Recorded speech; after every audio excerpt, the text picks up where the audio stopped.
Charlie Heaton. He's like a nervous, insecure child. Joyce is annoying. She's naggy all the time. Honestly, his mum and brother, Will, I don't know. Will is just a boring character to me. The story, I thought it was a weak, awkward teenage relationship. It was a bit cringe. But I'll talk about the positives, like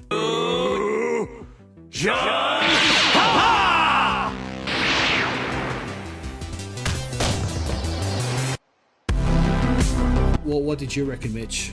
Yeah, mixed bag. It's still, indecisive on my final thoughts, obviously. So far, the one thing that I can't stand about the show is the comic banter between a lot of characters, most of which was introduced in season 3. If we went back in time and did reviews when season 3 came out, I would be trashing that season. And probably would have given it a 1 because I absolutely hated that show, and I really was convinced that Stranger Things was going to be done with. Wow. Because of how poorly myself received the show. They turned all the characters, majority of them, into like Looney Tune figures, especially Joyce and Hopper. In season 1 and season 2, Joyce was my favorite character because she was like the grounded reality of a mother trying to like get to her son in season 1, and then in season 2, a mother just trying to like get her son help, who's basically being exercised by a demon.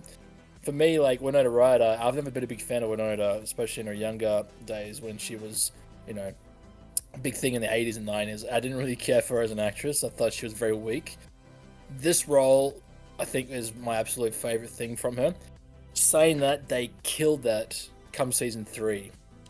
And they turned her into what you were talking about, this, I don't know, overly animated, constantly nagging and always going against the grain kind of character. And a Karen. It makes sense, but the way she's a Karen, but a bit of it's a like Karen. This Looney Tune character. You know what I mean? It's just so done played for comic relief instead of her being still this mother just trying to take care of her son and her whole family and all that stuff. And like her involvement so far in the show has been very unnecessary in season 5. They redeem her a little bit in season 4, but she still plays it off as the comical story. Hopper, on the other hand, they redeemed 100% in season 4. I freaking hated his character in season 3. I hate what they did with him. They turned him into the overly weakling, feminine man who's been run over by daughters and quote unquote women. Wife and all this. I was like, what? What is this? And then whenever there's a hostile scenario, he's always the beaten guy. He's always the one that gets downtrodden. It's like, what? That is not Hopper. Season 4, they reminded us of that. Like, no, this is actually Hopper. He's a badass. He survived the gulag in Russia, for Christ's sakes. He fought a Demogorgon by himself. Redemption. They bring back a little bit of banter in season 5 between a lot of characters, and I'm just not there for it. The banter between Dustin and Steve gets on me. The banter with I've forgotten his name, but he's the conspiracy theorist. He's the one smuggling goods. Maybe tonight's the night we finally find that bastard and end this. Who again, he's just played off for comic relief. Him and Joyce in season 3 and 4 were just unbearable. Like, I couldn't stand them. That guy you mentioned, I liked him in season 3. He was probably one of the best parts of season 3. I kind of liked his comic relief, but was it over the top there? It was too much for me. It was too much for you? It was over the top. It was. In season 2, yeah, it was funny, but it was grounded funny. It was character funny, not like scenario funny. But then they just completely reread him, or they got new writing staff that just don't know how to write comedy. They just think, hey, let's just have these characters saying all the things really gibberishly as quick as possible. That's funny, right? Is that funny? I don't know. It's like every character in the show now has like anxiety, and it's like they have to spit words out as quick as possible because they're like insecure about what people can think about them. Robin is a good example of that too. She's been that way since the beginning. For the most part, she was on that precipice of not being annoying. In this season, so far, she's come off for me a bit annoying. She's reached that catalyst. It does grind on me a bit that we should be allowed to have character moments that are sincere and serious. The only character that I'm getting that off at this point is Will. You don't really seem to care about Will. He's my favorite part about this show so far. I think because he's pulling it back and he's internalizing makes his performance a lot more important as opposed to being loud and obnoxious and being very animated. So like, hey, this is give me some attention, give me some attention. It's like Will for me is like really becoming the central figure of any sense of importance. And it feels to me like they've actually rewritten the show where like it was all about Will the entire time. Like his kidnapping in season 1 wasn't just random, like it was intentional. The stuff that happens to him in season 2 was intentional. It wasn't just like a byproduct of season 1. Well, and Max. I mean, I think Max was more accidental. I think the plot twist is this was never about Eleven and Vecna. This was actually always about Will and Vecna. They showcase that no more than in season 4 when this connection that Will has to Vecna showcases that he's actually able to perform psychic abilities on par with L and Vecna, maybe even more so than L, because L's coming off really. Let's talk about L. Yeah, Getting off Will. She's annoying. she's unfortunately very annoying because her character is written to be only two sides of a coin. One, she's a badass and has psychic abilities and OP, or two, she's in a circumstance where she loses her powers and she's a weakling. There's no middle ground. There's no sincerity of a character where she shows humility towards someone or showcases that she could be more than just her powers. And this has been the running gag since like season 3.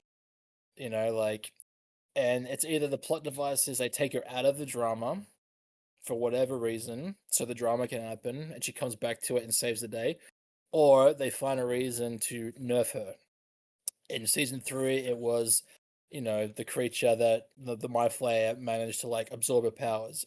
In season 4, the whole season she didn't have a power; she had to get them back.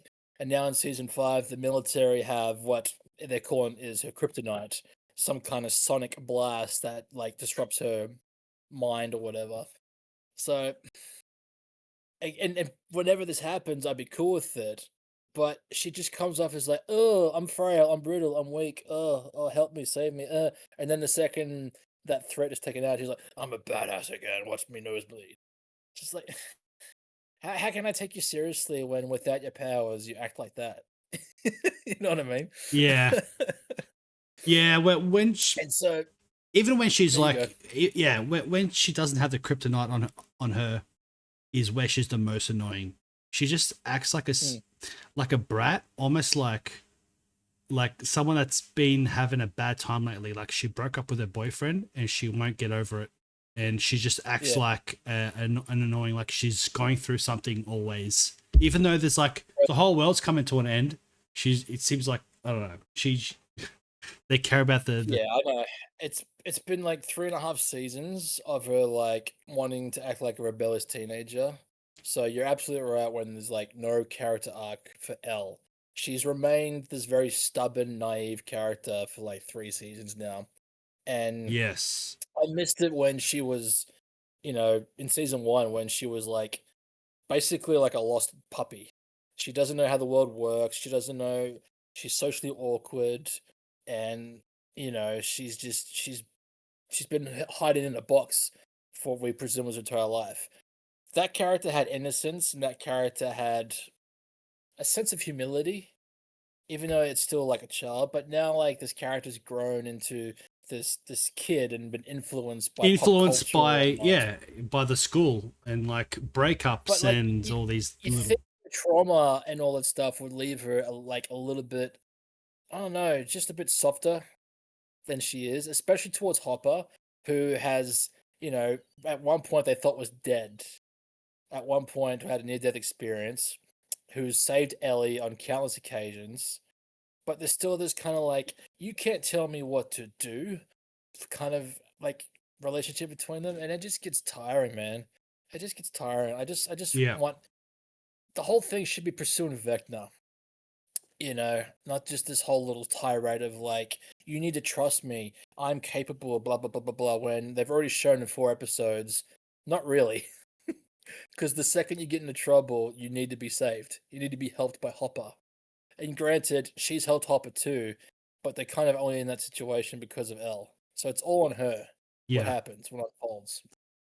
And so it just comes off as like, why do I really care about you at this moment? Everything that's happening is because of your stupid choices.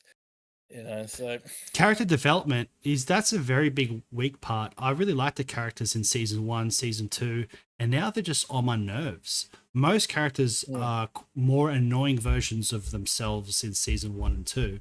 I just don't feel like there's been very many good character arcs. Maybe only a couple. Like Hopper has been pretty good.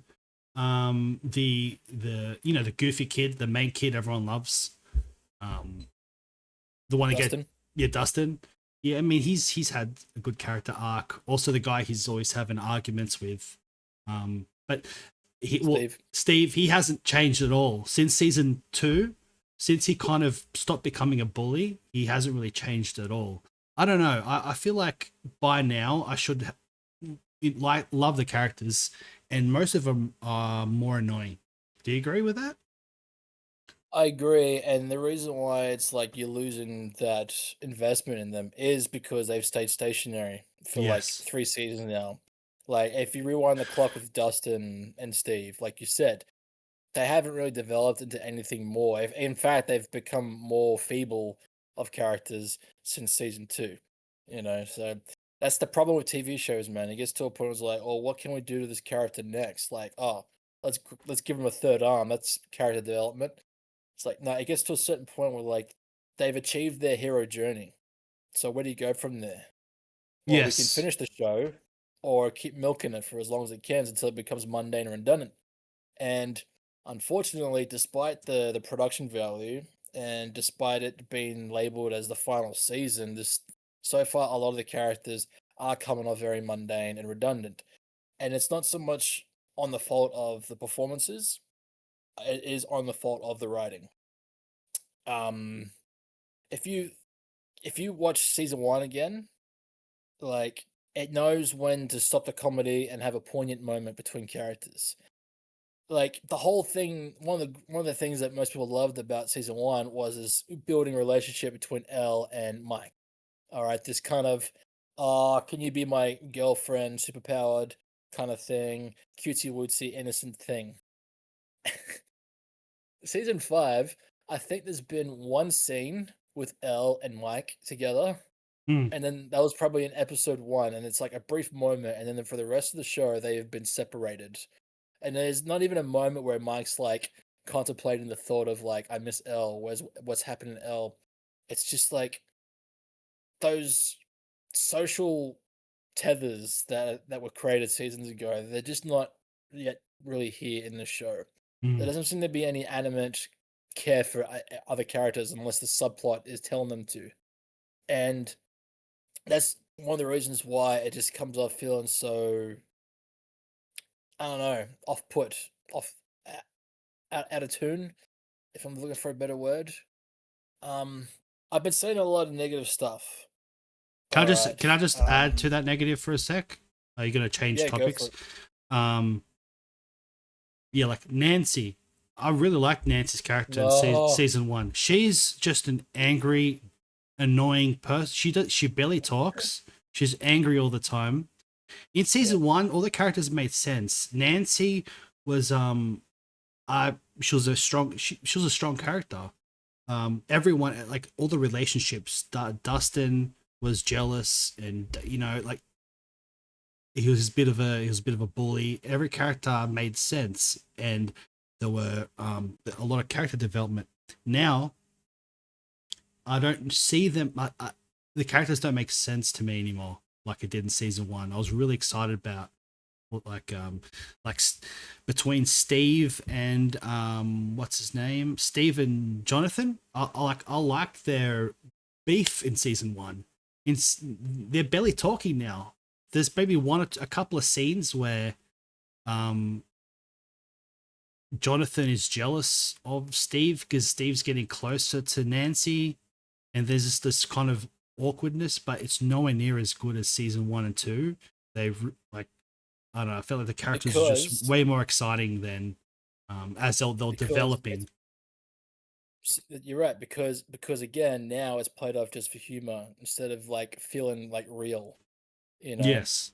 And Nancy, I agree. I enjoyed her character in the first season because of what she was. She was this kind of geeky Hermione bookworm kind of character. That became Whereas her strong. came from, Sorry. Yeah.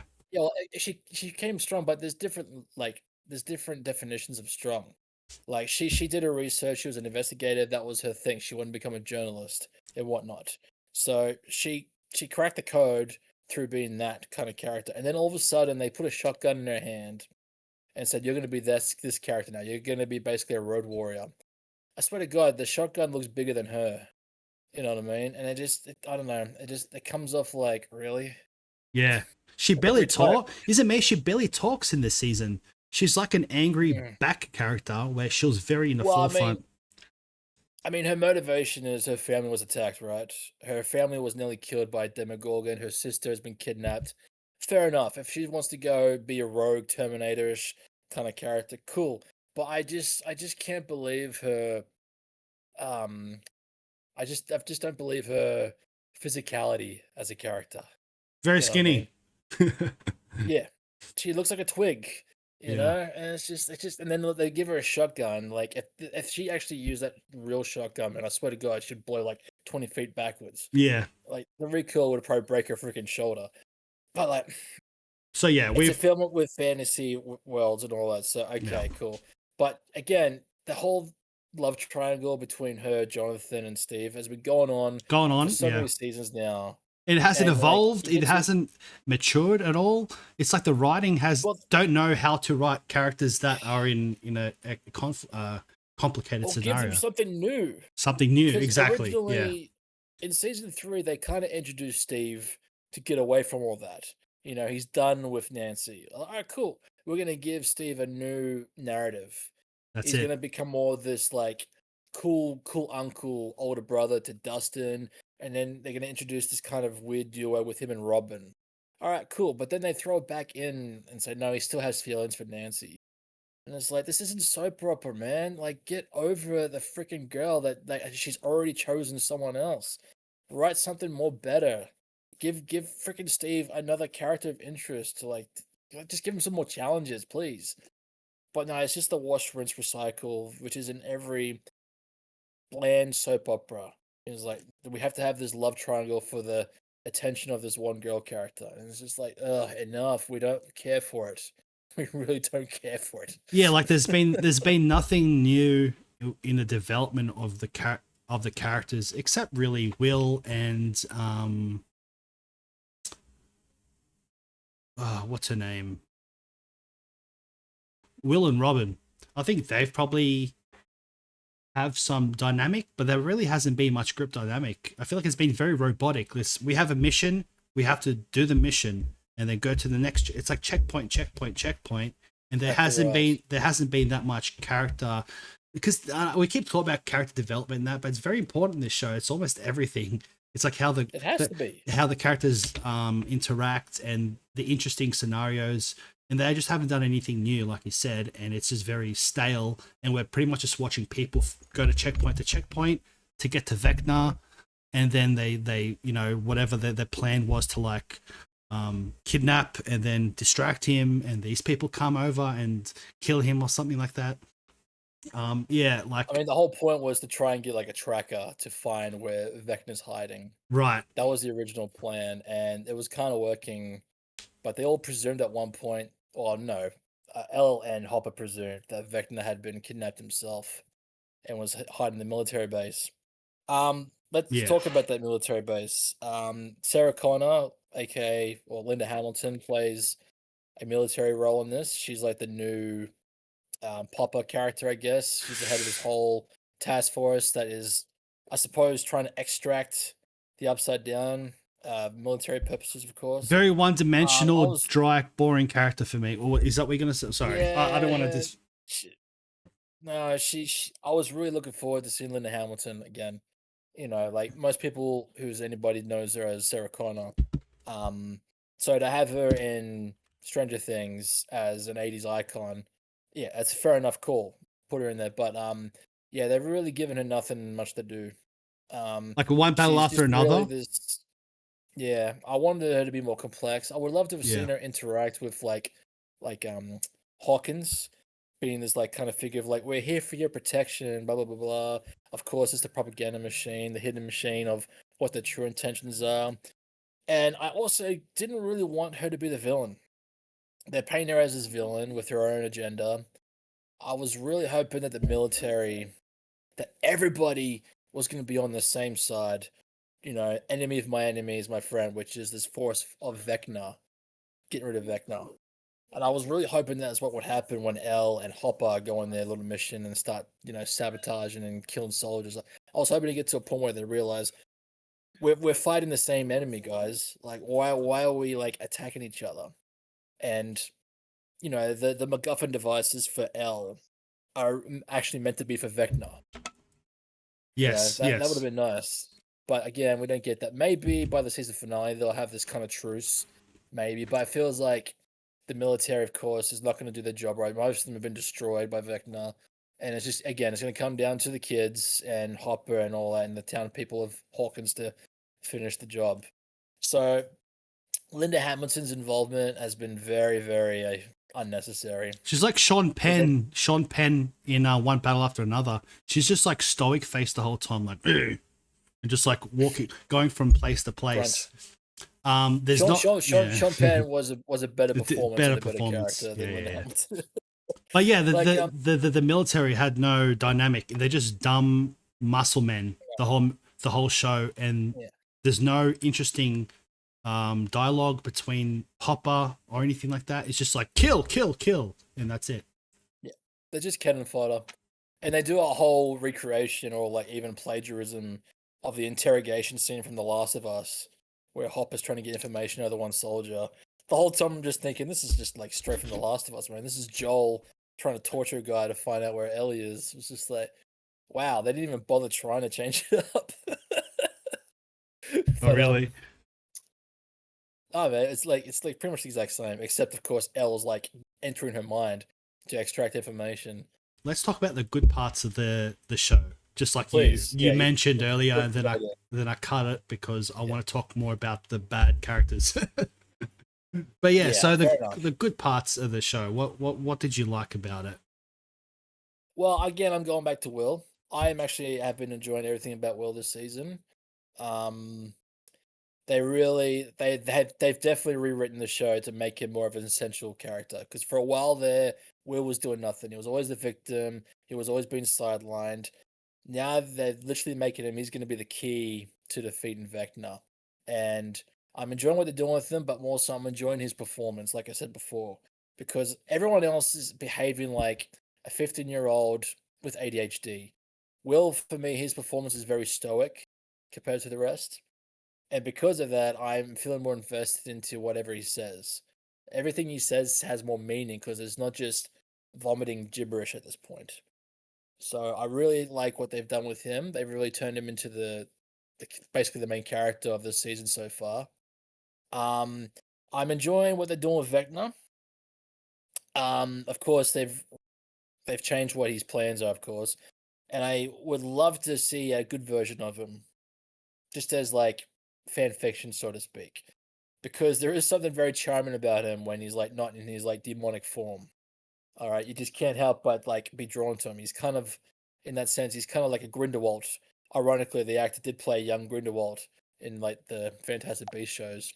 So there's something to learn about his villainous that makes me want to see a good side of him, makes me want to see a redemption side of him and whatnot. So that route, I'm intrigued. Max, I can't really say anything about Max. She has been my favorite actress and character since season 2. However, I agree that her stuff so far in the first 4 episodes kind of I don't think was necessary. It felt kind of like filler because there was no resolution up until season 4, episode 4.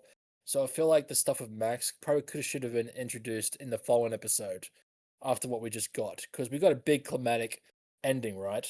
It was a big battle royale, that felt like a season finale. It So I did. reckon that Yeah. should have been like, yeah, that to me should have been like chapter 1.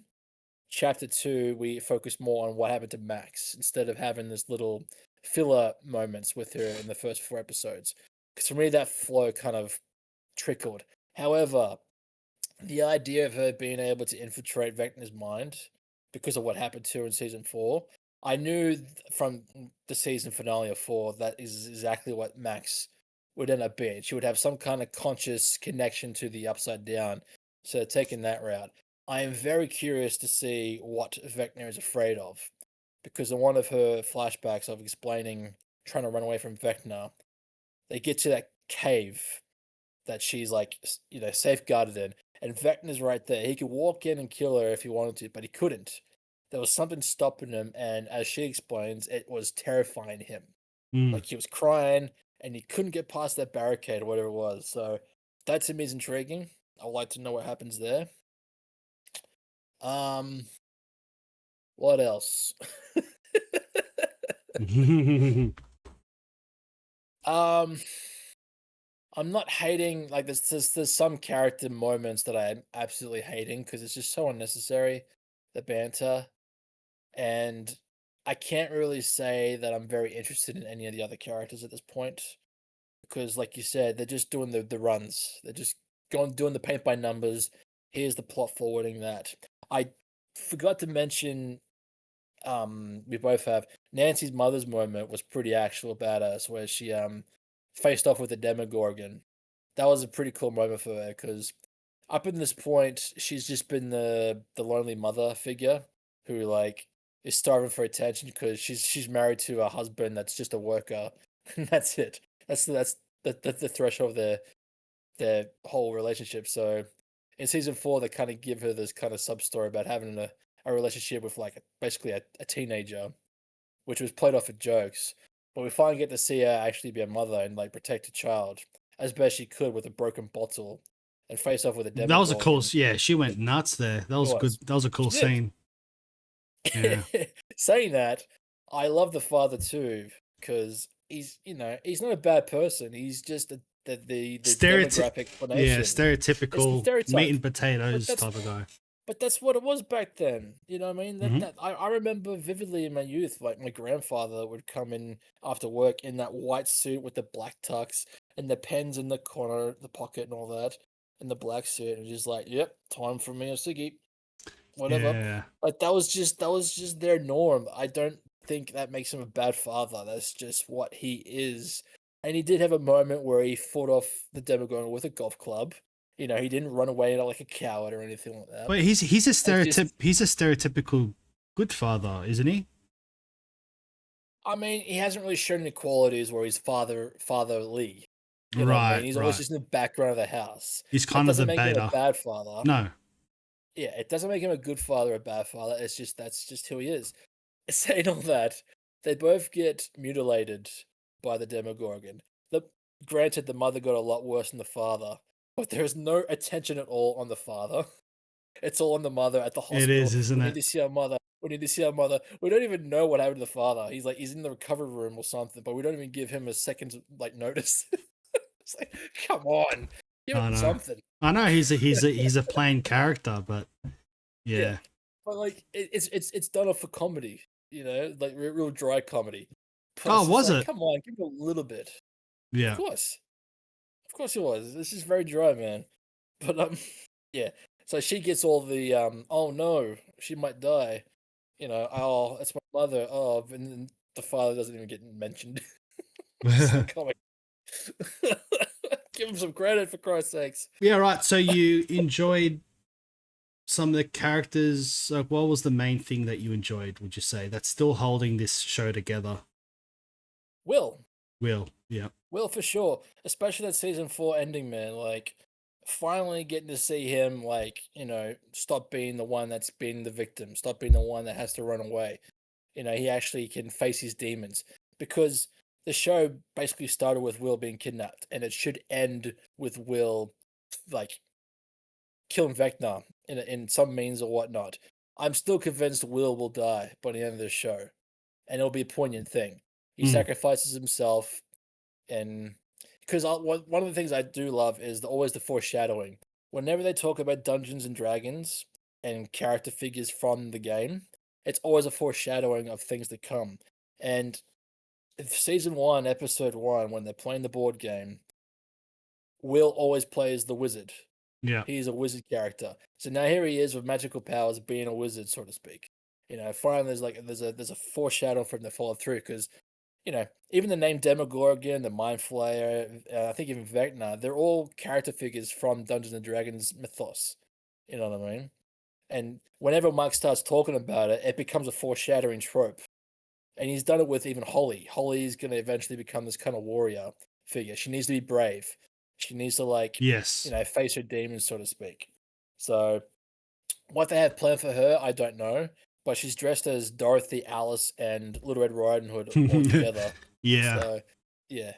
She's going to have to face the big bad wolf or kill the evil witch or whatever the other metaphor was from Alice in Wonderland. Maybe be on mushrooms. I don't know.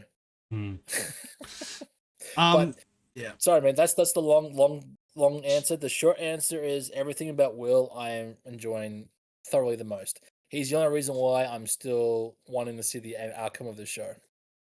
Yes. I really liked the first few seasons. For me, the reason why they were so good is because there was a lot of little charming things like those Dungeons and Dragons from season 1. You see him play. It's kind of cute, There was a lot of charming things in the first season. And also the story was very kind of basic, more interesting or mysterious. There's this crazy thing that happens and we don't know what it looks like or what it is, but they're kind of chasing it.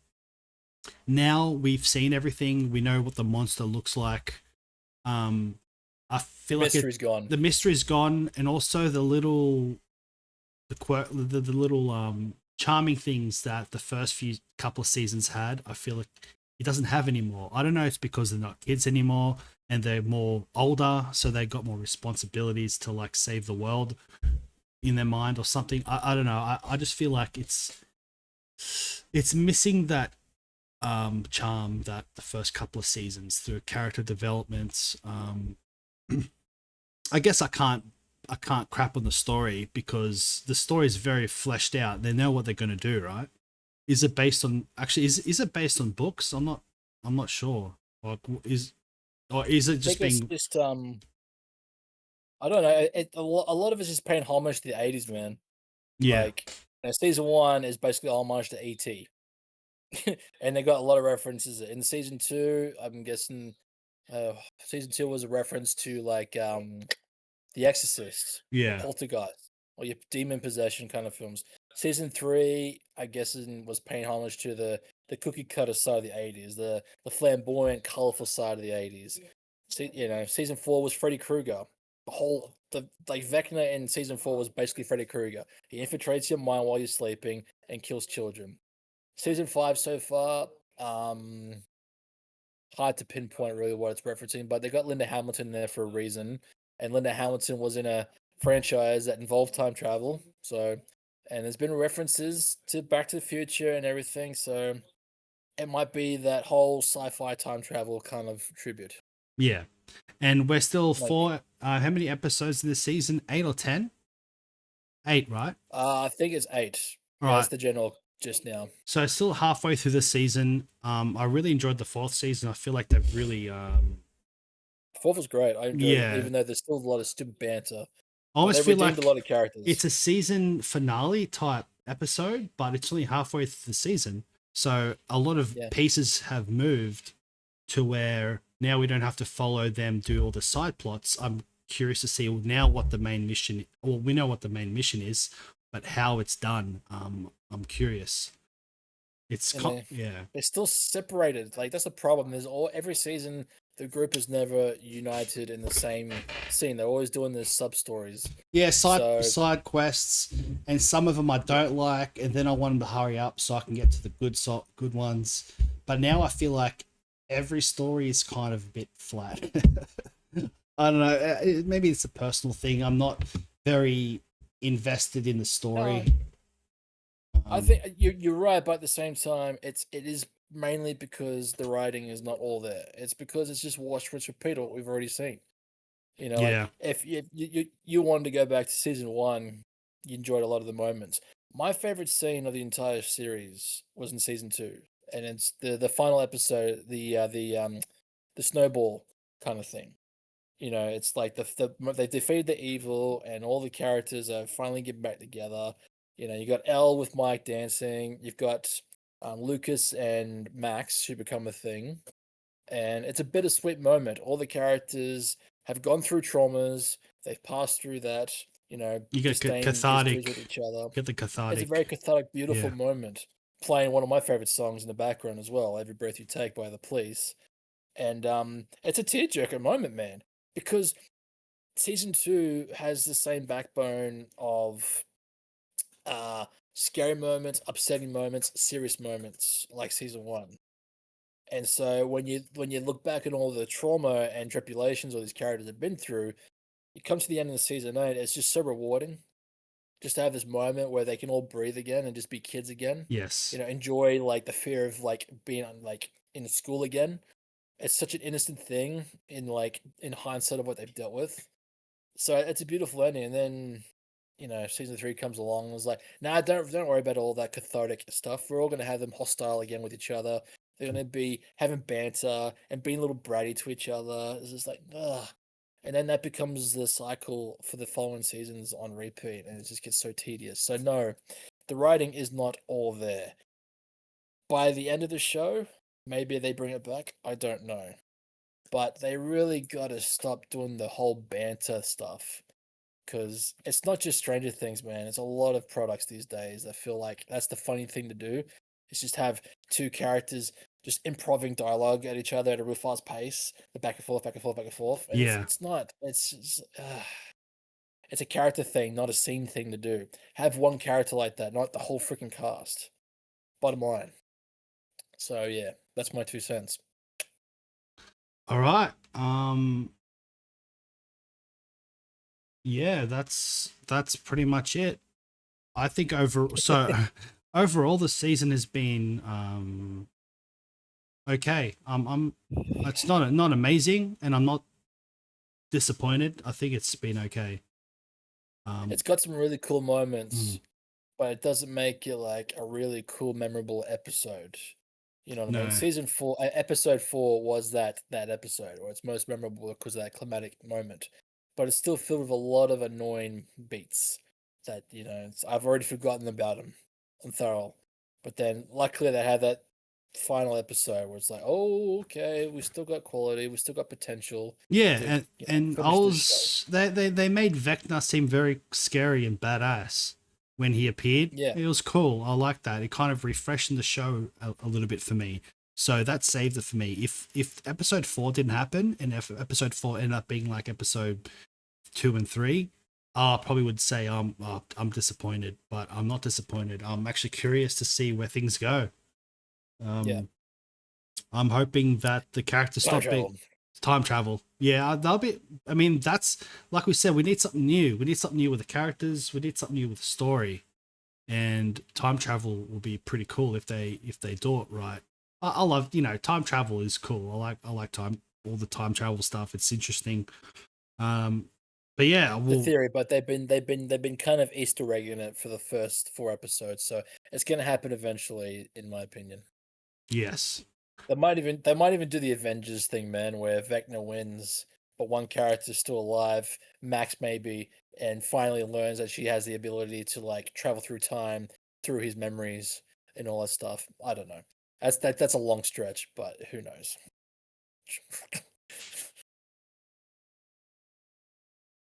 Now, the good parts let's talk about Vecna. of Vecna. Yes, Now, because I've been watching the show with my mum, and she's got her own interpretation as episodes went on, and I agreed with her.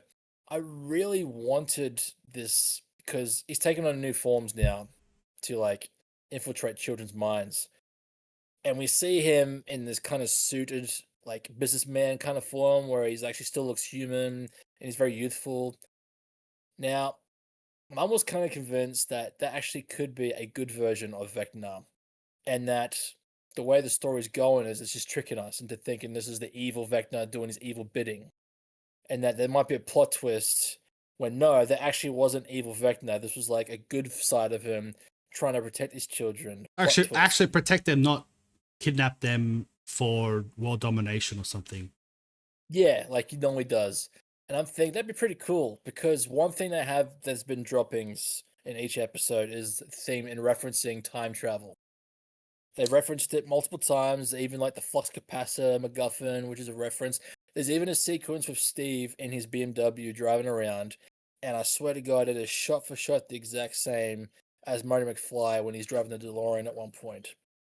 And now Max has explained that she is able to infiltrate Vecna's memories, which is a form of time travel. And even that one sequence in I've forgotten Lucas's sister's name, but she was in class and they're talking about wormholes. And wormholes are, in theory, a means of traveling through space and time and whatnot. So my theory at this point is, in order to kill Vecna, they're going to do the Harry Potter route. In order to kill Vecna, or at least weaken him, they have to destroy or rewrite his memories. Because I believe it was introduced in the previous season that with each kill of Vecna's, it made him stronger, so to speak. So if they rewrite his memories, aka change his past, that he didn't kill these people, it might sever those connections and weaken him in his psychic abilities. That's one theory. My other theory, alongside this one, is again Harry Potter route, Horcruxes. In order to kill Vecna, Will and Max will have to die because they are psychically linked to him. Will is connected to Vecna and has been since season 1, and Max is literally directly connected to him because she's now just in like conscious form. She's in a coma. She's basically a carrot. So I reckon that would be one of the plot twists. In order for them to defeat Vecna, they're going to have to make sacrifices. And of course, it's going to be the emotional. We can't let this happen. There must be another way. There is no other way. So, because I don't think people realize Will hasn't just magically gained psychic powers. He only has psychic powers because of his connection to Vecna. He explains that when he was in California, he didn't feel anything. But now that he's back in Hawkins, right where the host and the source of Vecna is, he's feeling it stronger than ever. Ergo, he himself is more stronger than ever. So it will become this battle of wits, a battle of minds of Elle and Will possibly fighting Vecna, whilst the other kids with Max are fighting Vecna in his mind. They're going to be basically doing a whole assault in the physical realm, in the upside down realm, and in the subconscious realm. I wonder if the writers watched Dragon Ball Z, because there was a bit, there was that the whole mind battle between Goku and Gohan and Vegeta. Like they could have these mind battles. I don't know. It's pretty funny. Yeah, that's interesting. Yeah, that's my theory, and it would play on pretty well because there is a famous movie, cult film called Scanners, that was back in the 80s, which taps in the same thing about mind powers and Yeah. so that's where I think the show's gonna go. Okay. All right, ladies and gentlemen, that's the end of this episode. Yeah, and we'll catch you on the. Sorry, I didn't mean to interrupt. Did we want to rate it, or are we just gonna wait for the whole season? Probably the whole season. All right. Well, Repeat yourself. but then again, may as well just give it a rating. I'll probably give it a 6.5 out of 10 at the moment. How things are going. 6.5 I'll stick with. I would have given it a 7, but there is a lot of deductions in the previous 3 episodes of banter and just character moments, just like get over it. And so yeah, I'll deduct it to a 6.5. Yeah, the things I didn't like about it, I did like about it. Like, I didn't like the characters, but there are characters I still really like. So it's just a mixed bag in there. But I think because it looks really good, it's just a really good looking show. It just kind of bumps it up a bit for me. But yeah, 6.5, and you gave it a 6.5, did you say? All right, Yeah. sweet. All right, we'll see where the volume 2 takes us, ladies and gentlemen, and we'll see you guys on the next episode. And Merry Christmas and a Happy New Year. Yes. Or yeah. I know, man. It's like, I know what. Yeah.